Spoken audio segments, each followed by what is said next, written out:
ఇప్పుడు మనకి యావరేజ్ అంటే ఏంటి? మనకు number of values total divided by number of values తీసుకుంటే యావరేజ్ వస్తుంది.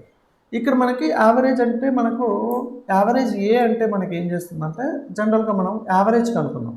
యావరేజ్ అంటే ఓన్లీ వాల్యూని మాత్రమే కన్సిడర్ చేస్తుంది. యావరేజ్ ఏ అంటే ఏంటంటే మీకు వాల్యూని కన్సిడర్ చేస్తుంది అండ్ టెక్స్ట్ని కన్సిడర్ చేస్తుంది. ఇప్పుడు నాకు వీటి యొక్క యావరేజ్ కావాలి అనుకున్నాం అంటే ఈ వాల్యూస్ ఇవే కదా, మిగతాది కాదు. కాబట్టి వీటి టోటల్ వేసుకొని బై 3 వేసుకుంటుంది. చూడండి ఒకసారి యావరేజ్ అని ఇచ్చాను, వీటి యొక్క వాల్యూ సెలెక్ట్ చేసుకున్నాను అంటే క్లోజ్ బ్రాకెట్ ఇచ్చాను. నాకు ఇక్కడ యావరేజ్ ఏది వచ్చింది? 45 వచ్చింది. అంటే ఇప్పుడు వీటి యొక్క వాల్యూ ఎంత? 135 డివైడెడ్ బై 3 వేసుకుంటుంది, అది 45 వస్తుంది. ఈక్వల్స్ టు 135 డివైడెడ్ బై 3 అంటే 45. ఇప్పుడు మనకి అలాగా కాదు, నాకు నెంబర్ ఆఫ్ ఐటమ్స్ ఎన్ని ఉన్నాయో అనేది కూడా కావాలి.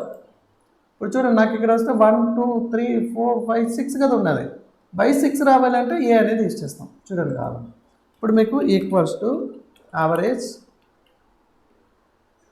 ఏ అంటే ఆల్ వాల్యూస్ని కన్సిడర్ చేస్తుంది. Just close bracket enter.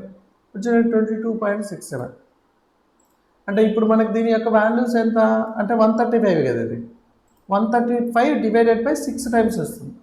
Just equals to 135 divided by 6 22.5.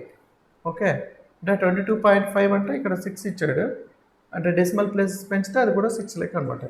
అలాగా అంటే ఏ అంటే మనకి అన్ని టెక్స్ట్ని అండ్ వాల్యూని అన్నిటినీ కన్సిడర్ చేసేదాన్ని కన్సిడర్ చేయాలి అంటే యావరేజ్ ఏ వాడతాం.